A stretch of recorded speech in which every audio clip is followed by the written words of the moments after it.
Good morning. It's the Brew Traders Workshop. I'm Lex, your host. Today, Jason and I are going to be talking about all things FOMC, the Bank of England, the Bank of Switzerland. I think the Bank of Japan is going to announce later. So we're going to break that down a little bit and get into some Volin, where we see some Vana levels, and talk about the market in general. So stay with us for the Traders Workshop.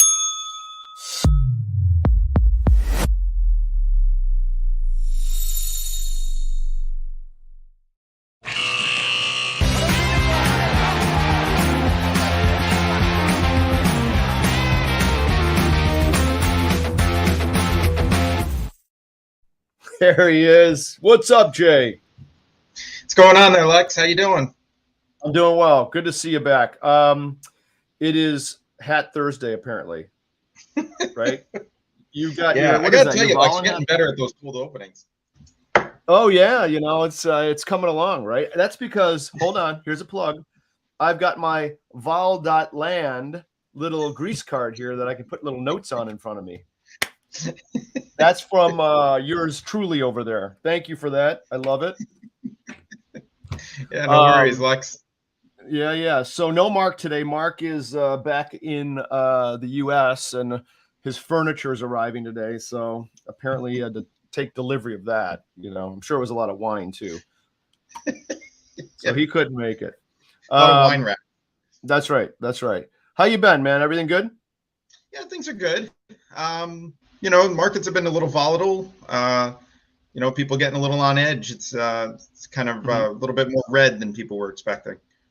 Yeah, right. So, what I'm noticing too, even in the light of the volatility, is volume's been kind of light. I looked at OCC volume the last few days. It's well under 2023 average. So average is around 43.5 million contracts a day, and it's been in the 37 million range. Now those are big numbers still, but nevertheless, it's what, a 15-ish%, kind of off from average. But again, I think that's kind of typical at this time of the year myself. But I don't know. Do you see anything different? No, I mean, I agree that option volumes have been lighter. I think that people also tend to stay away from 0 DTE on event days. So when the FOMC is about to announce at 2 p.m., I noticed a very light volume, yesterday, even after the FOMC announced, it was very light. Right. Yeah, no, I agree with that. So I was talking to some of our folks about that too. And that was a point they brought up. People, kind of staying away for that sort of guidance from the FOMC announcement. And then they jump in. Today might be a little bit busier day, especially with the down market. I think we're down a handle or two. Yeah, we are. So and I think people get back in the water and start putting their positions on. That's what we tend to see. Yeah. So FOMC, right? As expected, I think there was about a 99% chance that they said they would not raise this time around. However, of course, as always, the interesting part comes in when they give a little guidance or a little verbiage looking out into the future. And that's what's going on today, I think, right? They said interest rates are going to remain high for the foreseeable future, which kind of obviously spooks the NASDAQ especially. What do you see? Yeah. Do you see the same thing? Yeah. No, I agree. I think, it was more about their projections. Their set projections were saying that we were not going to cut as much as I guess the market was anticipating. I don't think you would ever see that. First of all, the SEPs, though, are not very reliable forward predictors. It's just kind of showing you what the Fed sees now. And I don't think there was any data points that would suggest that they would cut anytime soon. Unemployment is still relatively low, and GDP is still positive, and retail sales, consumers are still pretty strong. And I think if you kind of look behind the numbers a little bit, you'll see that some of those things are cracking. But you start to see credit card delinquencies are now higher than they were pre-pandemic, and savings rates are very low. So I don't think a lot of these things are sustainable. But on the labor side, you're also beginning to see a lot of, the United Auto Workers are striking. Yep. you're beginning to see a lot of labor unrest asking for more money. It seems to be this year's big push. So I think that overall there are a lot of cracks in the foundation of the economy, but it's not showing up yet in the, I guess you could say the popular, the large prints, like the non-farm payroll or anything like that. So the FOMC has no reason to cut yet, and so from their vantage point, they're just going to say we're going to hold until things start to show up. Right. So, and then you said that pre-show Bank of England and Bank of Switzerland remain the same as well, right? And then Bank of Japan's coming out. Is that today? Yeah. So Bank of England and Bank of Switzerland were expected to raise a quarter of a point, like Europe did last week, but they did not. They held steady. Bank of England, Britain is in a lot worse situation than America is. In America, I mean, we have 30-year mortgages that are fixed, and like a couple of years ago you could get them at 2%. Now you're going to get them at 7%. So there's a supply shortage. Nobody's going to ditch their 2% mortgage for a 7% mortgage. Right. And so there's going to be probably a longer lag in America than there is elsewhere in the world. Britain doesn't have these kind of long tenured loans, so their economy is a little bit on shakier ground than we are currently. So it doesn't surprise me that much that they didn't raise. Switzerland has a lower inflation rate to begin with, so it's kind of, they're declaring victory in inflation. So what about Japan? So Japan is a big deal because Japan is, from a currency standpoint, Japan is the largest lender to everyone else in the world. They have the lowest value currency. And so when people want to borrow in that and then lend in higher rate currency, so like, they'll borrow yen to buy dollars or something, something else like euros or whatever. Yep. And so because of that, the Bank of Japan decision is probably more pertinent than the FOMC even, because if the Bank of Japan alters their yield curve control or they do something that's a little bit hawkish, even a little bit hawkish, you could see equities drop very far pretty quickly. Now, having said that, by the way, look what I found on my desk. That's a 10-pound note. Do you see that? Yeah. It has nothing to do with with the pounds I like to gain. Bank of England or anything. It was just sitting right here. I'm like, didn't cash that in when I came back from England. Great, another wasted piece of paper. So one of your people in your community asked you, I think, or maybe it was several, is this country or is the world imploding, right? And I don't feel that, quite frankly, from a market standpoint. Now, could we have real pain in the near future? I think that's a possibility. It will probably avert it, but I think it's a possibility. What are you thinking? Are you seeing any crazy numbers that are looking just a little unusual to you that scare you a little bit about downside panic, let's say? So, I mean, it depends obviously on what time frame you're talking about. If you're talking about today to tomorrow, we can look at Volland and look at what dealer positioning is and see how even customers and institutions are positioned. And we can try to make a determination of what will happen. I think when you say in the near future, to me, that's like a year out. Sure. Next year into 2025, I think there could be some real pain. I think we can be in the same situation as Europe, Britain. We could be in that same situation. I do think, though, that in between there, America will have the more resilient economy, and we might see it might be like a volatile time over the next several months before some of these recessionary numbers start to realize. Some of those things that we were talking about, consumer debt is now at its highest levels. Government deficit spending is now getting close to levels that it was during COVID. And, if you remember COVID, they were giving out free money to everybody. Did you get free money? Did you get some free money? I did get some free money. I have kids. Wait, I have kids. Where's my free money? What the heck? Oh, your kids are out. They got their own free money. They're not kids anymore. There you go. I got it. Okay. I got free money. I'll actually right behind me. I can't show you. I'd have to turn off the thing, and Jill would kill me if I turn off the thing. But with our free money, we bought a massage chair. We were like, we can't go get a massage, so we get a massage chair. We named it Stimulus. I love it. So it doesn't sound like you're in panic mode per se. No, right? Not yet. I think. Yeah. Go ahead. Sorry. I'm bearish long term, and I do have trades on that are very long term trades that are bearish. However, in the interim, I have them hedged with a little bit of bullish option positions. Right. Because I don't think that this is the end. I don't think so. Okay. So you're not predicting Armageddon or anything like that. But no, potentially a little bit of a pullback in the year time frame. And you said you have your longer term bearish. Sorry, what kind of things can we look at in terms of optionality and option spreads that you would think about? What kind of spread? Are there any specific spreads as opposed to just getting short that you're doing? We can talk about.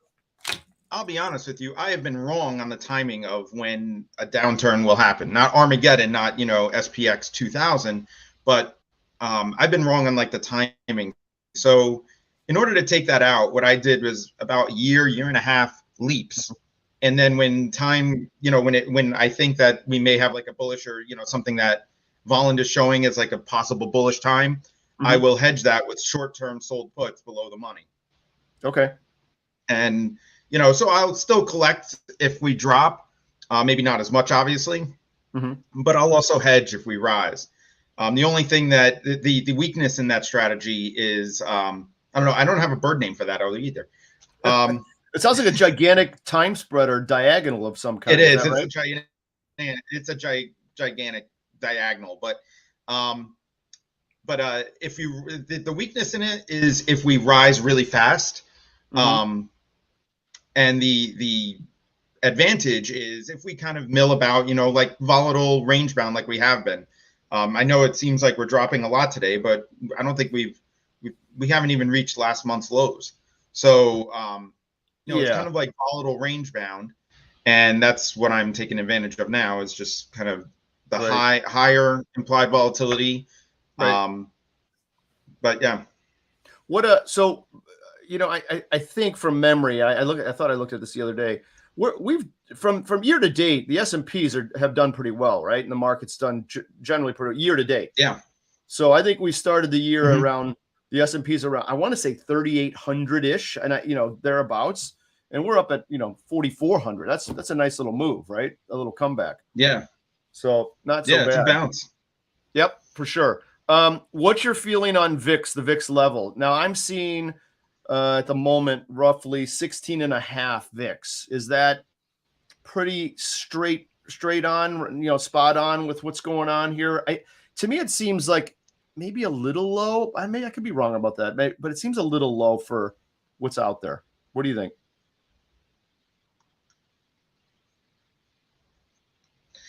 I don't know. Well, I mean, if you want to show first, we could look at what the impact of VIX will be. Okay. If you want to show the you want to see Volland? The Volland. Yeah, let's have a peek at Volland. I want to talk about where you see Invana levels now and where we see some flex points. So let's bring that in. Okay. Explain to us what we're looking at real quick. Right. I know we've done this a million times, but just in case. Yeah. So this is all expiration Vana levels. And what this is representing is how much dealers will have to hedge positive or negative based on moves in implied volatility. So if so as you can see, a lot of strong positive bars, that means that as implied volatility comes down, then dealers will have to buy, because that means deltas are coming down, and that means dealers have to buy. If implied volatility is going up, that means their deltas are going up, and that means they have to sell. Right now, as you can see, I think like over the past couple of days, implied volatility has gone up by about 2 points, 3 points. VIX levels anyway. I know it measures on fixed strike volatility, but Yep. just as a round approximation, Yep. implied volatility has gone up a solid 2 points. And so we're seeing VANA levels pretty high. That means that, the market is going to be very sensitive to that. So I mean, let me ask, I just want to make sure we define it too. So VANA is the sensitivity of deltas to implied volatility changes. And I think we look at the standard benchmark as a 1% change in implied volatility. What does that mean to delta? And that's what VANA is. Is that right? Yes. Yes, okay, that's right. So when you see downside positive VANA for dealers, that means they're short puts, out of the money puts. That's correct. When you see upside positive VANA, they're long, out of the money calls. Is that correct? Am I getting that right? You got it. You nailed it. Okay, perfect. So, and to your point, just so we're clear on it, when you're short that put and implied volatility is going up, those puts are getting longer deltas. You're not as long as a dealer. You have to sell into that, right? Yes. Same to the upside. You're long those calls. Implied goes up there. You're getting longer. You got to sell again. So both sides, and that's what we're seeing on your graph here, I think, right? That's exactly right. Okay, you nailed it, but Lex. Thank you. And then those big long spikes, I can't see them very well on my screen. Tell me about those two levels. Those are probably important levels, I'm guessing. Yeah. So I mean, we'll talk about this one. It's closer right now, the 4,300. Okay. This is a quarterly hedge that I mean, I just kind of noticed. It's not like, I don't know who the counterparties are or whatever, but sure. This is 4,300 to be expiring in December. Okay. And this was put on right before the September expiration. And, so I guess it's like a quarterly rolling hedge on somebody's large portfolio. As we draw closer to this VANA strike, it will decrease in size. Right now it's at 3 billion. Yesterday it was at like 4 or 5 billion. Okay. So, I mean, it decreases. VANA at the 50 delta is always zero because implied volatility is not going to change the deltas when you're sitting right on the strike, right? Yep. So, so this is coming closer to the money. And as we've noticed, in some of our studies that as aggregate VANA gets closer to zero, the volatility in the markets start going haywire. They start going up. So this is kind of, honestly, it's kind of exactly what we would expect from the current market action. However, historical volatility is only at like 12.5, I think, right? What's that's about right. Yep. And we're at 16.5 in VIX. So if Bank of Japan comes out a little bit dovish or, something, they're kind of on their own planet over there in Japan. They while the rest of the world was raising rates, they were giving more stimulus. So it's kind of them in China. Right. So they're kind of like, they do their own thing. And if they come out pretty dovish, then, we could see a vol crunch. There's 4 points there between implied and historical volatility. And we could see the opposite kind of whipsaw right back up. Sure. Let me I'm not saying that's going to happen necessarily, but, Right. Let me ask a question about your VANA, because I know you refer to this a lot. I used to like the gamma clusters, but now you're kind of converting me. Because gamma is a first order Greek. These are second order Greeks. And, I can't think that far into the gamma is second order. That's true. It is second order. You're right. It's just more popular. So what does it mean, these big VANA spikes here? What does it mean in terms of, what you expect? Is that a magnet point, or is that a point of inflection that's going to make things go nuts, or is it both? So how do you look at those big spikes in terms of positioning yourself? Are you saying it's going to sit around there, or if it breaks through, it's going to go nuts, haywire to the downside? How do you position yourself around those VANA spikes, or how do you think about it? The popular thought is when you have a high open interest area, like a high gamma area, they say that it will stick. You told us a story about how when you were with one of your friends and you kind of predicted where Apple was going to stop on a Friday because of how high the open interest was at a certain strike. Yep. From what I've noticed, VANA and Charm to a lesser extent is the real impact there. And the reason why is as you cross that strike, you know, like you were talking about how there were out of the money puts there at 4,300. Yep. As time goes on, or, you know, as implied volatility comes down, they trend from negative delta, you know, in the dealer perspective, positive delta to zero, right? Because it's decaying and it's going to expire worthless. Yep. But if you cross over that strike and it becomes, you know, say 60 delta, yep, that starts going up. It's decaying, or, you know, decaying toward 100 delta. Yep. And that's a sign switch. And that means that the dealers have to change their behavior. So if implied volatility is still going up as you cross 4,300, they're not going to be selling as vigorously as they would be, as they would be if price is right where it is right now. And that's because the sign actually flips to dealers having to buy instead of sell. Gotcha. Yeah, that makes sense. Okay. So that's why I pay attention to Vana a lot. But again, like I said, Vana at the 50 delta is zero. As you get closer to expiration, that becomes more and more of a magnet. So I mean, that's how I look at these strikes. Like 4,300, if I were to see continuation downward, 4,300 would probably be a decent target. Okay. Got it. Understood. So what's the charm then? So charm is what with the same Vana levels? Charm is what now? So charm is the sensitivity of delta to time. So it's like the theta of delta. It's like theta, but it's measured in deltas instead of P&L. Yep. And basically Vana and charm are kind of two sides of the same coin, and that coin is the premium of the option. We're not looking at like the pricing of the option based on underlying. It's the implied volatility, the extrinsic value of that option, right, is being impacted by implied volatility and time primarily. Right. So when you see positive Vana, it's going to be, well, it's negative charm, but they are going to have the same effect, but time is always decreasing. So it's kind of, it's separating what part of that premium is dedicated to implied volatility changes and what part of the premium is dedicated to time changes. Right. But they are working together though. I mean, because as you said, time is clipping along. It doesn't stop.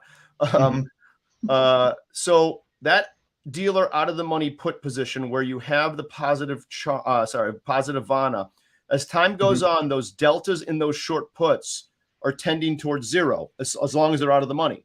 So that means that Mr. Dealer, Mr. and Mrs. Dealer are getting shorter and shorter as time goes on, right? And if implied volatility is moving toward, is not rising, then the same thing is happening. So these people all of a sudden, hey, I've got to start buying some stock around that charm / Vana number.